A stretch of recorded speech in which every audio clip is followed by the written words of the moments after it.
I am from China in 500 BCE. Who are you people? Whoa, you guys are from the future? Well, I guess so.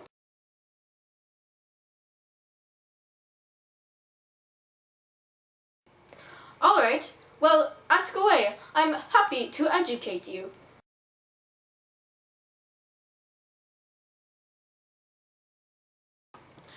Certainly. Confucius believed that society revolved around the family. Well, Confucius believed that in order to achieve a strong family loyalty, you must worship your ancestors.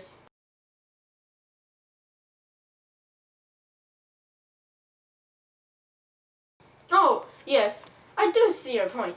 His beliefs led to us seeing our families as something greater. We see our family as the family of the dead, the living, and the unborn. I believed that by worshipping our ancestors contributed to the bond with the dead. Well, the continued existence of the ancestors in spirit is dependent upon the attention given to them by their living relatives.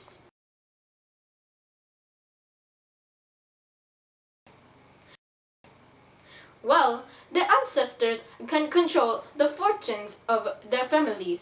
If the family provides for the ancestors' needs, then the ancestors will in turn cause good things to happen to their relatives.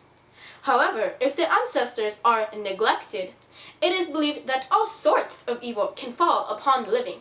Consequently, the living sometimes live in fear of the dead. People wanted their ancestors to be able to live life beyond the grave in a manner similar to their life on earth. Hence, the living attempted to provide whatever would be necessary. If not provided with food, weapons, and utensils needed to survive in the life beyond, those ancestors might return as ghosts and cause trouble for the living. Well, yes, another motive is to inform the ancestors of what is going on at the present time, hopefully in such a way that the ancestral spirits may be assured that all is well, and therefore may rest in peace.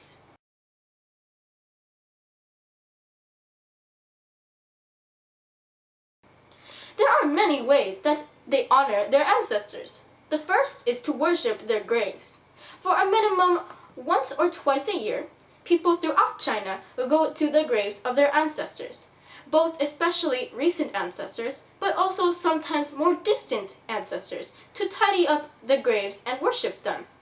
Also, in other special rituals, to honor the ancestors, people use sacrificial vessels with inscriptions of honors and graves bestowed upon the Zhou nobles. Well, Confucius believed that China could be saved if the people would seek to bring out the good of others, a practice of their ancestors. The role Confucius would play was not as a savior, but as one who would put the people back in touch with the rituals and the ancients.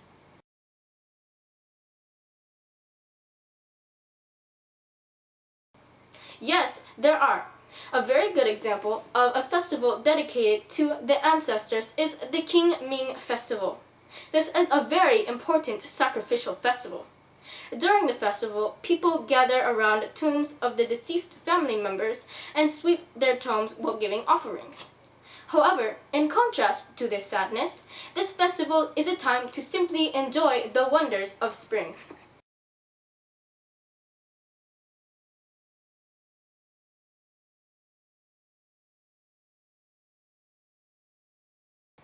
Well, younger people and children who believe in Confucianism are obligated to respect their parents through life and remember them when they die. They also participate in the ancestral rituals.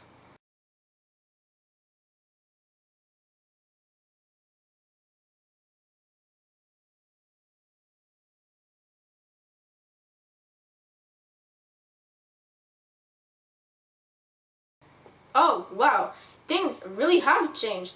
Well, I must be going now. It was great talking to you. This was a truly amazing experience.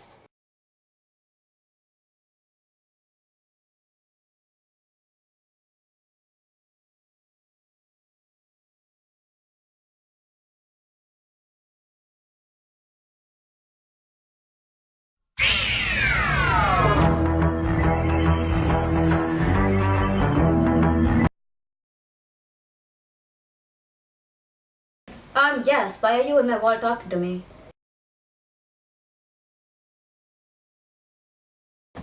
Oh, that is fantastic. What do you need from me? Oh, yes, of course. Oh, yes, from the Kshatriya caste.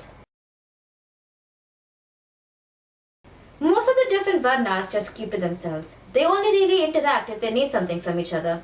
For example, Brahmins only ever communicate with us if we need them to do a ritual for us.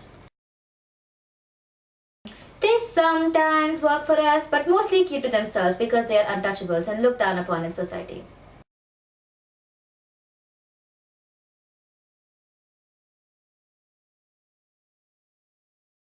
No, you are born in your caste and you die in it. You follow your father's footsteps and you do whatever he did for a living. Parents are divine to children. It is our duty or dharma to raise our kids. For this reason, they look up to us and treat us very respectfully.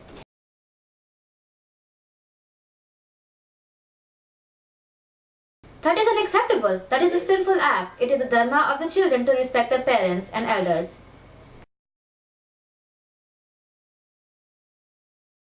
We have a lot of respect for our gurus also. Your guru influences you and gives you knowledge.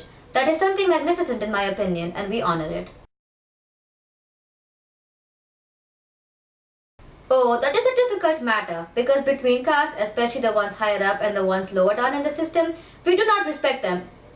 It is breaking us apart. If a Brahmin even comes in slight contact with a Shudra or a Harijan, it is impure to the Brahmin and they have to immediately bath and do certain rituals to cleanse themselves.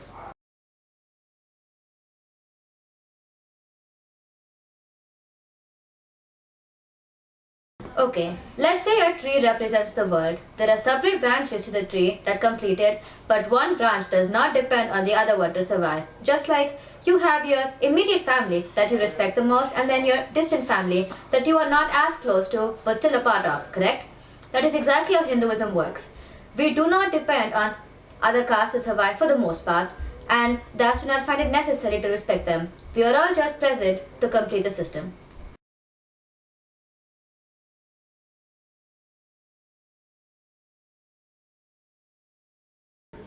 Oh, of course not. The people in lower caste are lower in power and status regardless of their age. You are born in a higher caste and thus you are born better than all the Shudras. Does that make sense?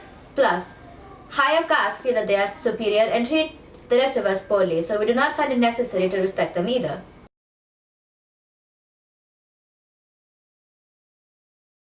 There are no specific rituals or festivals as such that we do to respect our elders, but there are small practices we do to show them that we respect them. For example, the younger people touch the feet of the elders to get their acceptance and blessings.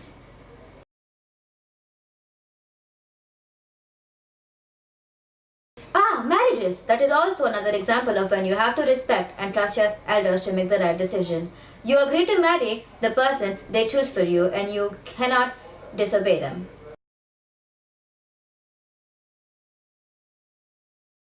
Definitely, the life you live largely revolves around your ancestors because more often than not you live with them and have to respect them and follow what they say. They have a lot of control on how you live your life, especially because you are following their footsteps.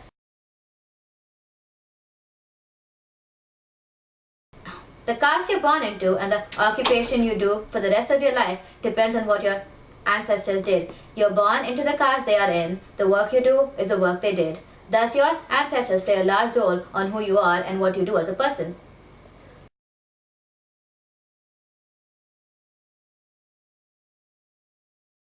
To be honest, you really don't have much of a choice. You can't just move from a caste or do not do what your parents did because that would be sinful.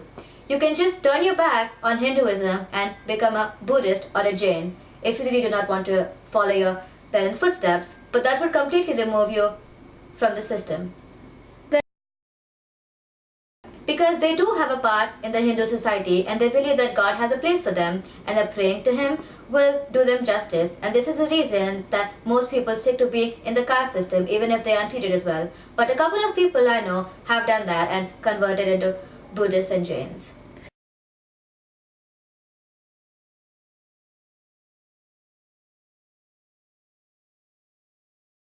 No, the pleasure is all mine. You can pop into my wall anytime you want. Goodbye.